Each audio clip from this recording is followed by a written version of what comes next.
जय Hind दोस्तांनो, exam गुरुकुल या YouTube चॅनलमध्ये आपले सहर्ष स्वागत.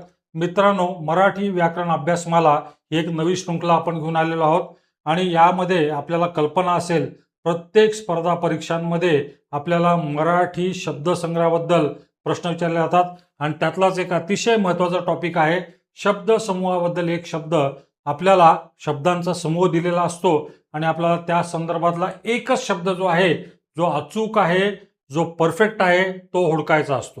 तर पहिला प्रश्न जो आहे तो आपल्याला वाचायचा आहे. पुढील शब्दसमूहासाठी एक शब्द ओळखा. आयुष्य थोडे असलेला. ज्याचं आयुष्य अतिशय कमी आहे अशा व्यक्तीला आपण काय म्हणणार दोस्तांनो?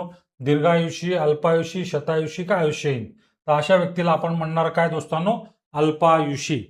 नंतर दुसरा प्रश्न, पुढील शब्दसमूहासाठी एक शब्द ओळखा. अस्वलाचा खेळ करणारा. आता अस्वल रूपी जो प्राणी आहे त्याचा जो खेळ आहे त्याच्यावरती बंदी आलेली आहे, पण अस्वलाचा खेळ पूर्वी व्हायचा आणि अस्वलाचा खेळ करणाऱ्याला आपण काय म्हणतो दोस्तांनो? त्याला म्हणतो आपण दरवेशी. नंतर प्रश्न क्रमांक 3, पुढील शब्दसमूहासाठी एक शब्द ओळखा. मागून जन्मलेला. ठीक आहे, म्हणजे ज्याला मोठा भाऊ आहे आणि जो नंतर जन्मलेला आहे अशा संदर्भातला प्रश्न विचारलेला आहे. तर मागून जन्मलेला जो असतो त्याला म्हणायचं दोस्तांनो काय? अनुज. आणि अगोदर जन्मलेला जो असतो तो ऑब्विसली असतो काय? अग्रज. मग प्रश्न क्रमांक 3, कपटी व कृष्ण कारस्थाने करणारा मनुष्य या शब्दसमूहासाठी एक शब्द ओळखा. पर्याय आपण नीट पाहायचे आहेत आणि पर्याय पाहिल्यानंतर नीट विचार करायचा आहे की महाभारत नावाचं जे महाकाव्य होतं त्यात अतिशय कपटी आणि कारस्थानी असा एक मनुष्य होता, जो होता शकुनी मामा, ज्यांनी द्यूताच्या खेळामध्ये पांडवांना हरून त्यांना वनवासात पाठवलेलं होतं. तर दोस्तांनो, कपटी व कृष्ण कारस्थाने करणारा मनुष्य जो आहे त्यासाठी आपण जो एक शब्द वापरणार तो असणार काय? शकुनी मामा. नंतर प्रश्न क्रमांक 5, एकाच अवतारावरती श्रद्धा असलेले या शब्दसमूहासाठी एक शब्द ओळखा. आता दोस्तांनो, आपल्या हिंदू धर्मात देवांचे अनेक अवतार आहेत. आपल्याकडं गणपती आहे, आपल्याकडं मारुती आहे, आपण त्यालाच हनुमान म्हणतो, आपल्याकडं दत्तात्रय आहे. पण दोस्तांनो, इथं प्रश्न विचारलेला आहे एकाच अवतारावरती श्रद्धा असलेले. एकाच अवतारावरती श्रद्धा जे असलेले असतात ते असतात एकेश्वरी. एकेश्वरी. मग प्रश्न क्रमांक 6, सत्य, असत्य व बुद्धीला स्मरून या शब्दसमूहासाठी एक शब्द ओळखा. दोस्तांनो, परत एकदा नीट पर्याय पाहिजे आहेत. योग्य पर्यायापर्यंत आपण जायचं आहे. सत्य, असत्य या दोन्हीमध्ये आपल्याला भेद करावा लागणार आणि बुद्धीला प्रमाण मानून जे काय आपल्याला योग्य वाटतंय त्याप्रती निर्णय घेणे म्हणजेच काय करणे मित्रांनो? आपल्या सत्सद विवेक बुद्धीला स्मरून निर्णय घेणे. तर सत्य, असत्य, बुद्धीला स्मरून या शब्दासाठी एक जो शब्द आहे तो आहे काय? सत्सद विवेक बुद्धीनी. प्रश्न क्रमांक 7, स्वतःशीच केलेले भाषण या शब्दसमूहासाठी एक शब्द ओळखा. मनोगत, भाषण, स्वगत, संभाषण. आता आपण स्वतःनी स्वतःशी केलेले स्वगत आहे, त्यामुळं या प्रश्नाचं उत्तर जे असणार आहे ते असणारे पर्याय 3. प्रश्न क्रमांक 8, बोधपर वचन या शब्दसमूहासाठी एक शब्द ओळखा. सुभाषित, सुविचार, बिदवाक्य, वरील सर्व. तर दोस्तांनो, इथं आपल्याला लक्ष केंद्रित करायचं आहे बोधपर वचन. तर सुभाषित जे संस्कृत भाषेत असतात त्यातनं काही बोध मिळतो का? तर येस. सुविचारातून निश्चितपणे आपल्याला बोध मिळतो. शाळेमध्ये दररोज फलकावरती सुविचार लिहिलेले असतात. आणि ब्रीदवाक्य जे असतं, जसं आपल्या भारताचं ब्रीदवाक्य आहे सत्यमेव जयते, सत्याचा कायम विजय होतो, यातनं सुद्धा तुम्हाला काहीतरी बोध मिळतो. त्यामुळं हे तिन्ही शब्द जे असणार ते बरोबर असणार. त्यामुळे या प्रश्नाचं उत्तर जे असणार आहे ते असणारे वरील सर्व. शेतकऱ्यांना, प्रश्न क्रमांक 9, शेतकऱ्यांना मिळणारे कर्ज या शब्दसमूहासाठी एक शब्द ओळखा. आणि 4 पर्याय आपल्यासमोर दिलेले आहेत दोस्तांनो. आपल्याला वेळ वाया घालवायचा नाही, लेक्चर शॉर्ट करायचं आहे. तर शेतकऱ्यांना मिळणारे जे कर्ज आहे याला काय म्हणतात दोस्तांनो? तगाई. मग प्रश्न क्रमांक 10, मोजकाच आहार घेणारा या शब्दसमूहासाठी एक शब्द ओळखा. ज्या माणसाचा आहार अतिशय मोजका असतो, जो चुस्त आणि तंदुरुस्त असतो, जो आरोग्याची काळजी घेतो, याला आपण खादाड म्हणणार का? तर निश्चितपणे नाही. बकासूर म्हणणार का? निश्चितपणे नाही. ऐत खाऊ म्हणणार का? तर निश्चितपणे नाही. त्यामुळं या प्रश्नाचं उत्तर जे असणार आहे ते असणारे मितभोजक. मित म्हणजे काय? अल्प. अल्प म्हणजे काय? कमी. तर मितभोजक जो अल्प आहार घेतो, जो मोजकाच आहार घेतो त्याला मी म्हणणार मितभोजक. प्रश्न क्रमांक 11. पुढील शब्दसमूहासाठी एक शब्द ओळखा. केलेले उपकार विसरणारा. जीवनात आपल्याला दोन टाईपचे व्यक्ती पाहायला मिळतात. जे आपण केलेले उपकार जे आहेत ते कायम स्मरणात ठेवतात आणि काही लोक असे असतात जे केलेले उपकार विसरतात. तर आपल्याला इथं केलेले उपकार विसरणारा विचारलेला आहे. तर केलेले उपकार विसरणारा जो असतो तो असतो कोण? कृतज्ञ. आणि उपकार जाणून ठेवणारा जो असतो तो असतो कृतज्ञ. प्रश्न क्रमांक 12. पुढील शब्दसमूहासाठी एक शब्द ओळखा. वाट दाखवणारा. अनेक गिर्यारोहक माउंट एव्हरेस्ट शिखर सर करायला जातात आणि त्यांना वाट दाखवणारे काही लोक असतात. त्यांना काय संबोधतात? असाच प्रकार किंवा असाच प्रश्न आपल्याला विचारलेला आहे की वाट दाखवणाऱ्याला काय म्हणणार? वाटसरू, वाटाड्या, वाट माऱ्या आणि वाटोला. तर दोस्तांनो या प्रश्नाचं असणारे काय उत्तर? वाटाड्या. नंतर प्रश्न क्रमांक 13. जो देशासाठी मरतो तो या शब्दसमूहासाठी एक शब्द ओळखा. जो देशासाठी जो मरतो तो निश्चितपणे काय होतो दोस्तांनो? हुतात्मा होतो. आणि ऑब्व्हियसली या प्रश्नाचं उत्तर जे असणार आहे हुतात्मा. गांधीजी देशासाठी हुतात्मा झालेले होते. सरदार भगतसिंग देशासाठी हुतात्मा झालेले होते. तर या प्रश्नाचं उत्तर हुतात्मा. प्रश्न क्रमांक 14. कठोर हृदय या शब्दसमूहासाठी एक शब्द ओळखा. पर्याय आपण नीट पाहावे. जो कठोर हृदय असतो त्याचं हृदय दगडासारखं असतं, ज्याला कोणत्याही प्रकारचा पाझर फुटत नाही. त्यामुळं आपल्याला शब्द वापरावा लागणार आहे इथं पर्याय 3. कारण पाषाण म्हणजे काय? दगड, ज्याला कोणताही पाझर फुटत नाही आणि ज्याचं हृदय दगडासारखं असतं त्याला आपण पाषाण हृदय म्हणतो. आणि निश्चितपणे मित्रांनो कठोर हृदय मनुष्य जो असतो तो पाषाण हृदय असतो. प्रश्न क्रमांक 15.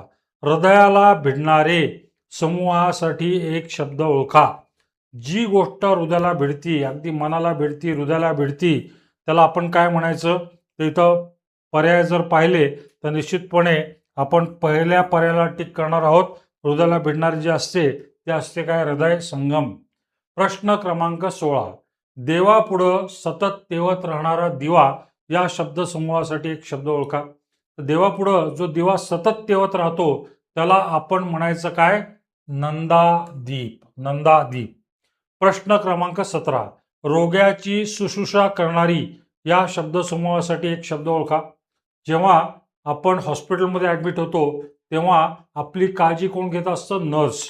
तर आपण असतो रोगी आणि रोग्याची शुश्रूषा करणारी कोण असती? तर दाई असती का औपचारिका असती का परिचारिका असती का निवेदिका असती? तर आपण शब्द वापरलेला आहे दोस्तांनो नर्स. नर्सला मराठी भाषेत काय म्हणतात? परिचारिका.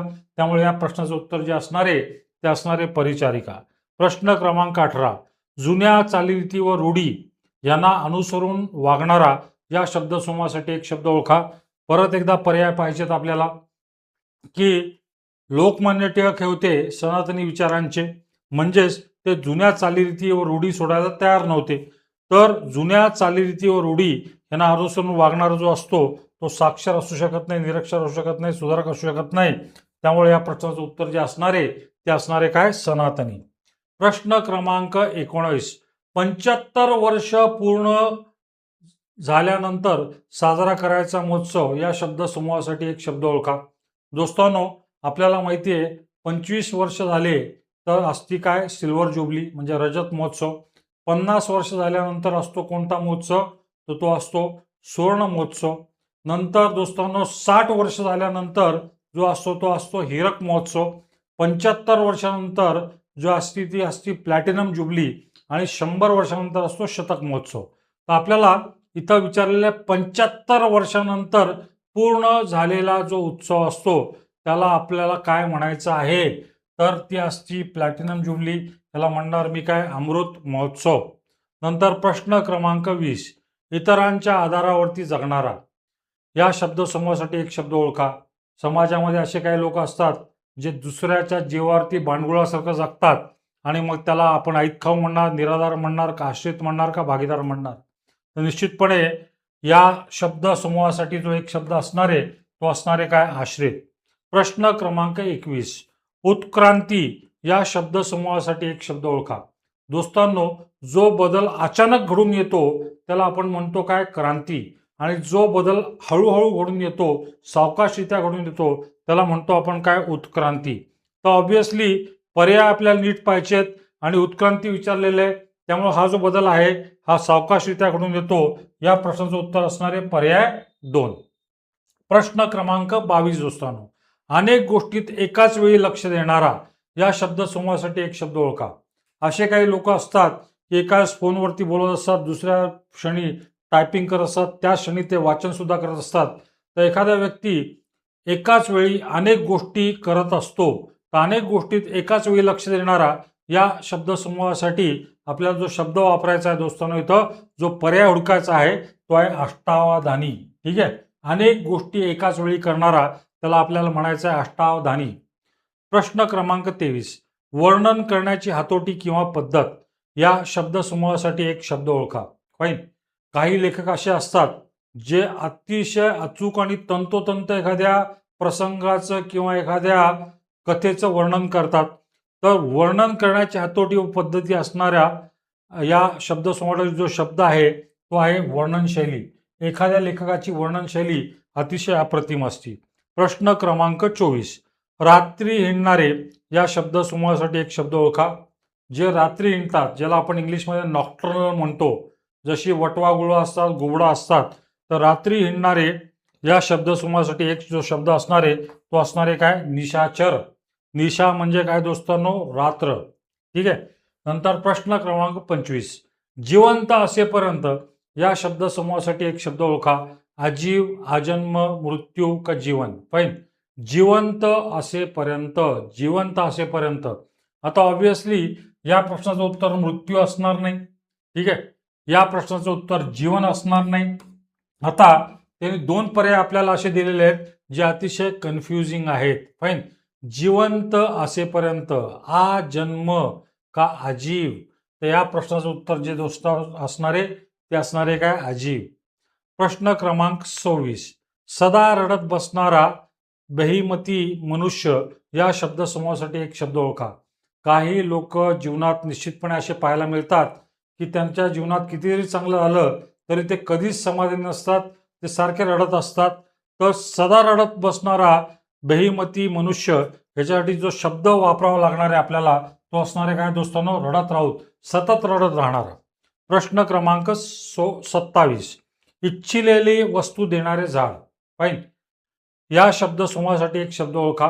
पुराणात एक असं झाड होतं की ज्याच्या खाली बसलं आणि जी काय आपण इच्छा व्यक्त करू की मला एक सुंदर बंगला दे, मला पंचपक्वानं दे, तर तो वृक्ष त्या सर्व इच्छा पूर्ण करायचा. तर इच्छिलेले वस्तू देणारे झाड जे आहे ते आहे दोस्तांनो काय, कल्पवृक्ष. आणि इच्छिलेले देणारी जी गाय जी आहे ती दोस्तांनो आहे कामधेनू. तर आपल्याला शब्द जो इथं चूज करायचा आहे तो आहे कल्पवृक्ष. प्रश्न क्रमांक 28, अतिशय भांडखोर स्त्री या शब्दसमूहासाठी एक शब्द ओळखा. असतात काही कौटुंबिक कलह जे निर्माण होतात ते अतिशय भांडखोर स्त्रियांमुळं निर्माण होतात. आणि इथं आपल्याला पर्याय पाहिजेत, त्राटिका, शूर्पणखा, वेडी का मूर्ख स्त्री. आता इथं निश्चितपणे वेडी हा शब्द मी वापरणार नाही, मूर्ख स्त्री पण वापरणार नाही. आता 2 शब्द राहिले मला, त्राटिका आणि दुसरा आहे शूर्पणखा. शूर्पणखा निश्चितपणे हा जो शब्द वापरला जातो तो एका कुरूप स्त्रीसाठी, आणि त्राटिका कायम त्रागा करणारी जी स्त्री आहे ती अतिशय भांडखोर स्त्री असती. त्यामुळे इथं आपण पर्याय चूज करणार आहोत, पर्याय 1. प्रश्न क्रमांक 29, जो भविष्य सांगतो या शब्दसमूहासाठी एक शब्द ओळखा. मित्रांनो, भविष्य जाणण्याची कला काही लोकांना अवगत असते आणि त्याला आपण ज्योतिष म्हणायचं का ज्योतिषी म्हणायचं का भविष्यक म्हणायचं का जादूगर म्हणायचं. तर जादूगर शब्द निश्चितपणे वापरता येणार नाही. जो जादूचे प्रयोग करतो तो जादूगर. ज्योतिष म्हणायचं का ज्योतिषी म्हणायचं, या 2 ह्याच्यापैकी आहे. तर ज्योतिष नावाची एक कला आहे आणि ज्योतिष जो सांगतो त्याला आपल्याला संबोधायचं काय, ज्योतिषी. त्यामुळे या प्रश्नाचं उत्तर असणार आहे पर्याय 2. प्रश्न क्रमांक 3, धर्मार्थ जेवण मिळण्याचे ठिकाण या शब्दसमूहासाठी एक शब्द ओळखा. दोस्तांनो परत एकदा पर्याय पहा, भोजनालय, खानावळ, अन्नछत्र का पंगत. फाईन. आता ज्या ठिकाणी मोफत जेवण मिळतं किंवा धर्मार्थ जेवण मिळतं त्या शब्दसमूहासाठी आपल्याला शब्द जो वापरावा लागेल तो आहे अन्नछत्र. प्रश्न क्रमांक 31. दुःखाने सोडलेला श्वास या शब्दसमूहासाठी एक शब्द ओळखा. निश्वास, दीर्घ श्वास, उश्वास का सुस्कारा. तर दोस्तांनो, दुःखाने सोडलेला जो काही श्वास असतो त्याला आपण काय म्हणतो? सुस्कारा. सुस्कारा सोडणे म्हणजे दुःखाने सोडलेला श्वास. प्रश्न क्रमांक 32. डोळ्यांच्या कोपरातून पाहणे या शब्दसमूहासाठी एक शब्द ओळखा. कधी कधी एखादी अनूत व्यक्ती किंवा अनवॉन्टेड व्यक्ती आपल्या बाजूला उभी असती आणि आपण कडेनी त्याला पाहतो, डोळ्यांच्या कडेनी त्याला पाहतो, डोळ्यांच्या कोपऱ्यापासून त्याला पाहतो आणि मग अशा व्यक्तीवरती आपण काय टाकत असतो? कटाक्ष टाकत असतो. म्हणजे डोळ्यांच्या कोपऱ्यातून पाहणे म्हणजेच काय दोस्तांनो? तर कटाक्ष टाकणे. दोस्तांनो, प्रश्न क्रमांक 33. संगीतातील राग गाण्यासाठी केलेले काव्य या शब्दसमूहासाठी एक शब्द ओळखा. राग, चीज, सूर का रागिणी. तर इथं आपल्याला विचारलेलं आहे की राग गाण्यासाठी केलेलं काव्य ते असतं दोस्तांनो काय? चीज. आपण लक्षात ठेवायचं आहे. नंतर प्रश्न क्रमांक 34. दुसऱ्याच्या मनातले जाणणारा या शब्दसमूहासाठी एक शब्द ओळखा. परत एकदा पर्यायांचं निरीक्षण करा आणि निश्चितपणे असे काही लोक असतात की जे आपल्या मनातलं ओळखू शकतात आणि जो दुसऱ्याच्या मनातलं ओळखतो त्याला म्हणतो आपण काय? मनकवडा. प्रश्न क्रमांक 35. पहाटेचा किंवा सायंकाळाचा अंधुक प्रकाश या शब्दसमूहासाठी एक शब्द ओळखा. तर जो पहाटेचा जो अंधुक प्रकाश असतो किंवा सायंकाळचा अंधुक प्रकाश जो असतो त्याला आपण शब्द वापरतो काय दोस्तांनो? संधी प्रकाश. प्रश्न क्रमांक 36. विलक्षण विचित्र वस्तूंचे संग्रहालय या शब्दसमूहासाठी एक शब्द वापरा. आता इथं आपल्याला फोकस करायचं दोन शब्दांकडे. विलक्षण आणि विचित्र वस्तू आहेत बरं का, ज्या सहजासहजी पाहायला मिळत नाही. कत्तलखाना जिथं प्राण्यांची कत्तल केली जाते, प्रदर्शन, अंबारखाना जिथं हत्ती ठेवले जातात. तर ऑब्व्हियसली विलक्षण विचित्र वस्तूंचे संग्रहालय जे आहे त्याला आपल्याला काय म्हणायचं आहे? अजबखाना. तिथं अजीबो गरीब वस्तू ठेवलेल्या असतात. प्रश्न क्रमांक 37. हरणासारखे डोळे असणारी या शब्दसमूहासाठी एक शब्द ओळखा. ज्या स्त्रीचे डोळे हरणासारखे आहेत, हरिण म्हणजेच काय दोस्तांनो? मृग. आणि इथं मीनाक्षी, मीनाक्षी म्हणजे माशासारखे डोळे असणारे, मृगवती असू शकत नाही, मीनाक्षी असू शकत नाही. आणि इथं मला उत्तर जे द्यावं लागणार आहे ते द्यावं लागणार आहे मृगाक्षी किंवा मृग नयना. मृग म्हणजे हरिण दोस्तांनो. प्रश्न क्रमांक 38. भरपूर वर्ष जगणारा या शब्दसमूहासाठी एक शब्द ओळखा. फाईन. तर जो व्यक्ती भरपूर वर्ष जगतो, की साधारणतः आजचं जीवनमान पाहता, धकाधकीचं जीवन पाहता, टेन्शनचं युग पाहता एखादा व्यक्ती 75 वर्ष जगला तरी अतिशय मोठं जीवन जगला असं म्हणण्याची वेळ येते. पण भरपूर जीवन जगणारा यासाठी मला जो शब्द वापरावा लागेल तो वापरावा लागणार काय? दीर्घायुषी. प्रश्न क्रमांक 29. नाटकाच्या आरंभीचे स्तवनगीत या शब्दसमूहासाठी एक शब्द ओळखा. नाटक सुरू करण्याच्या अगोदर जे स्तवनगीत गायलं जातं, सुरुवातीचं गीत गायलं जातं त्याला म्हणतो दोस्तांनो आपण काय? नांदी. प्रश्न क्रमांक 40. स्वतःच्याच फायद्याचा विचार करणारा या शब्दसमूहासाठी एक शब्द ओळखा. व्यक्ती जो फक्त स्वतःचा आणि स्वतःचाच फायदा पाहतो त्यासाठी आपल्याला शब्द जो वापरावा लागणार आहे तो असणार आहे मतलबी का हितचिंतक का स्वार्थी किंवा एक का दोन. जो स्वतःच्या मतलबापुरता मर्यादा असतो तो असणार मतलबी. हितचिंतक जो दुसऱ्याचं हित चिंतो त्याला आपण हितचिंतक म्हणतो, त्यामुळं हा पर्याय तर असणार नाही. स्वार्थी ऑब्व्हियसली सेल्फिश पर्सन, त्यामुळे या प्रश्नाचं खऱ्या अर्थाने जे उत्तर असणारे ते असणारे पर्याय 1 व 3. प्रश्न क्रमांक 41. घोडे बांधण्यासाठी किल्ल्यावरील जागा या शब्दसमूहासाठी एक शब्द ओळखा. गोठा जिथं गुरं बांधल्या जातात, गाई बांधल्या जातात, घोडगृह, पागा का तबेला. फाईन. आता दोस्तांनो, पागा आणि तबेला या दोन्ही ठिकाणी घोडे बांधले जातात, पण इथं त्याने एक विशिष्ट शब्द वापरलेला आहे, किल्ल्यातील जागा. तर घोडे बांधण्यासाठी किल्ल्यातील जागा जी आहे त्याला दोस्तांनो आपण म्हणतो काय? पागा. त्यामुळं तबेला दिलं तरी कन्फ्यूज व्हायचं नाही. प्रश्न क्रमांक 42. मासोळीच्या डोळ्याप्रमाणे असणारी या शब्दसमूहासाठी एक शब्द ओळखा. म्हणजे माशासारखे डोळे ज्या स्त्रीचे आहेत त्याला मी काय म्हणणार दोस्तांनो, त्याला म्हणणार मी काय, मीनाक्षी. मीन रास आपल्याला माहिती आहे आणि मीन राशीचे चिन्ह जे आहे तो आहे मासा.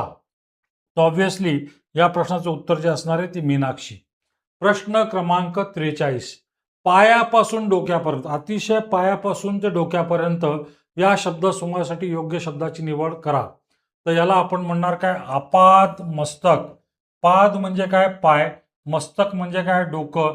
तर पायापासून डोक्यापर्यंत या शब्द समूहासाठी आपण एकच शब्द वापरणार आहोत, जे की असणारे आपाद मस्तक. प्रश्न क्रमांक 44. सत्य प्रस्थापित होण्यासाठी आग्रह धरणारा. जो सत्यासाठी आग्रह धरतो, ज्याप्रमाणे महात्मा गांधीजी होते, महात्मा गांधींच्या तत्वामध्ये सत्याग्रह एक अतिशय महत्वाचं तत्व होतं. सत्य प्रस्थापित होण्यासाठी आग्रह धरणारा त्याला म्हणणार आपण काय, सत्याग्रही. सत्याचा आग्रह धरणारा. तर पर्याय 4 या प्रश्नाचं उत्तर असणार. प्रश्न क्रमांक 45. ठराविक दिवसांनी प्रकाशित होणारे या शब्दसमूहासाठी योग्य शब्द ओळखा. आता इथं ह्या शब्दावरती आपल्याला फोकस करायचं आहे. ठराविक. दररोज प्रकाशित होणारं जे असतं त्याला आपण म्हणतो दैनिक. दर आठवड्याने प्रकाशित होणारं जे असतं त्याला म्हणतो आपण साप्ताहिक. दर 15 दिवसांनी प्रकाशित होणारं असतं त्याला म्हणतो आपण पाक्षिक.